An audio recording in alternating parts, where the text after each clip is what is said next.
Sanibonani, welcome back to enye video. Ngiyabonga kakhulu for coming. Thank you very much. Ungakhohlwa ku-subscribe, ulike video, ubuye share video as well. So yeah, man, you guys, kule video ngizothanda ukuthi sikhulumeni ngodaba luka brother ukhulu Dagoro Mthembu. We know he's been trending. He's usomabhizinisi omkhulu into ekanjalo, you guys, osewawa waphelelwa yikho konke kade nakho. Uthi inkinga yaqala ngesikhathi se-COVID. Simazi kakhulu ubhuti ukhulu Dagoro when it comes to idrama kade bakhona kuyo lana on the streets.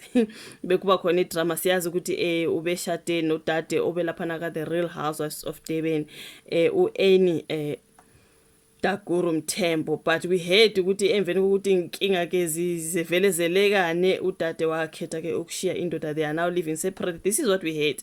I do not know if bahlukana ngokuthanda noma mhlambe ke they're just living separate. We know ukuthi ukhulu Dagoro was or is married to Annie Dagoro Mthembu, obelilunga labo sisi laba balapha ka The Real Housewives of Durban. Kwenye season sabone sithi she cannot come back because she needs to look after her mental health. Just like udade uNonku Williams njengoba sibonile, udade sethi hayi ngiyashiya mina ka The Real Housewives, kune drama, kunomgosi, unyathelana ithende, into ekanjalo, dicilelana phansi ithunzi. U-Annie naye washo kanjalo wathi she just needs to rest.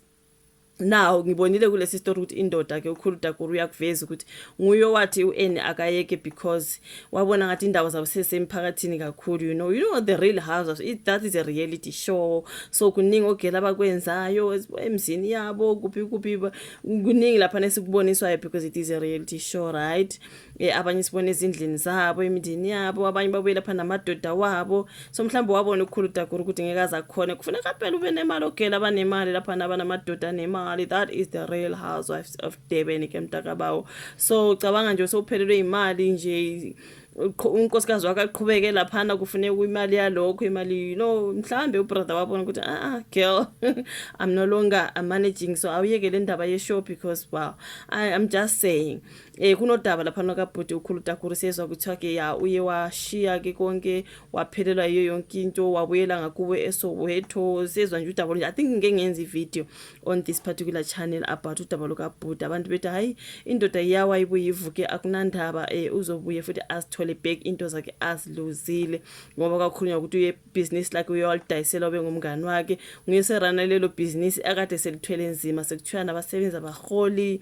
You know what I mean? Bekukuningi njengobrother, asethembe ngempela uyobuya avuke, because asimfisela omunye umuntu okubi, you guys.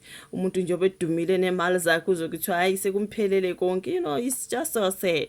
So odabeni babhaleke lapha nakaSolisi bethu usomabhizinisi ongisaziwayo, uphumela obala ke ngobunzima bempilo ukhulunywa ngaye ke ubhuti ukhulu Dagoro Mthembu.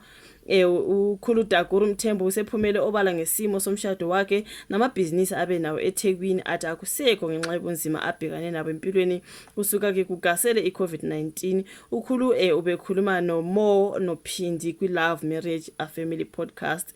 Uthe nguye wakhetha ukuthi unkosikazi wakhe uAnnie Mthembu ashiye ohlelweni iThe Real Housewives of Durban. Uthe wakwenza lokhu ngoba esebona sengathi sebeveza konke ngomndeni wabo emphakathini. Uthe ke babesanda kushonelwa izingane ezintathu. Like, I didn't know ukuthi bashonele ingane ezintathu. That's just too much, hey.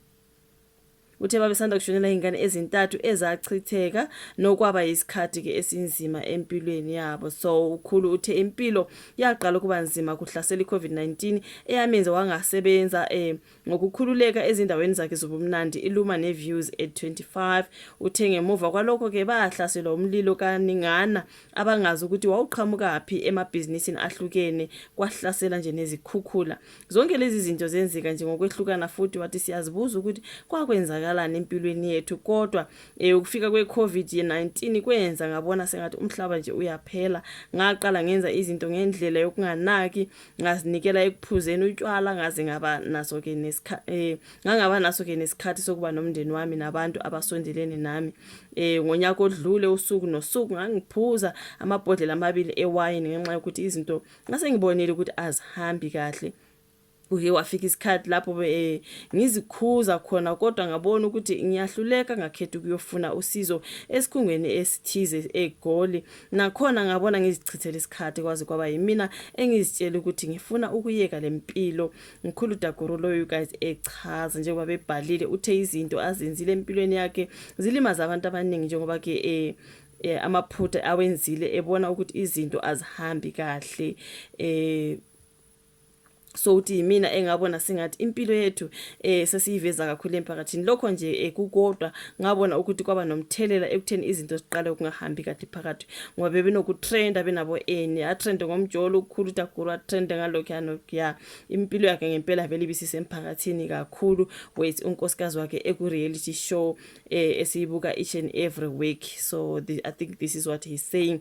Ngiphoxe abantu abaningi futhi ngiyathandaza ukuthi ngelinye ilanga bangixolele ngikhethe inkosi kulonyaka ngabhabhathizwa ngenxa yokuthi ngifuna ke ukushintsha. That is a poor Khulu Dagoro Mthembu akaphumela ngobala ngokuthi umshado wabo usekhona yini noma cha kodwa uvezile ukuthi abahlali ndawonye nodade uEni.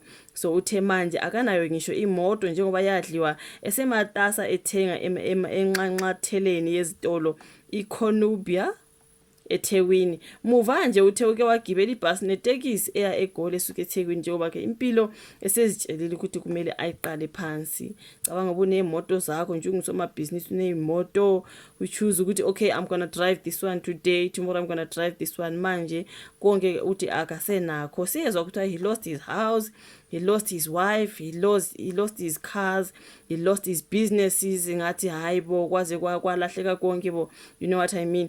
Njengoba esisho ke la story bethi uthe uhamba wagibela ibhasi wabuye wagibela itekisi ngoba akasenayo imoto usihamba ngamatekisi njengabo bonke abantu, which is so sad. But anyway akabuyela iqale phansi impilo you guys, and this time around try to do things right, you know what I mean. Ube careful ngoba iphutha masuku walenza before okwesibili susazi ukuthi okay ngiye ngahamba la this time ngifuna ukuhamba la ngcono ngihambe kanje, you know what I mean, so that you do not repeat the same mistakes into ikanjalo. So yeah mina akayiqale phansi kulungile bafowethu vele babethi indoda iyawa iphinde ivuke. Siyacabanga ukuthi uzobuya avuke futhi ubhuti ukhulu Dagoro Mthembu. What a pity mina asethembe ukuthi nonkosikazi wakhe uEni bazobuye bazilungise ke indaba zomshado wabo. Shame man, which is so sad. Thank you so much ukuthi ubuke video, ungakhohlwa ukulike nokusubscribe. Mangaba ka subscribe asiphinde sibonane ku video elandelayo. Bye bye.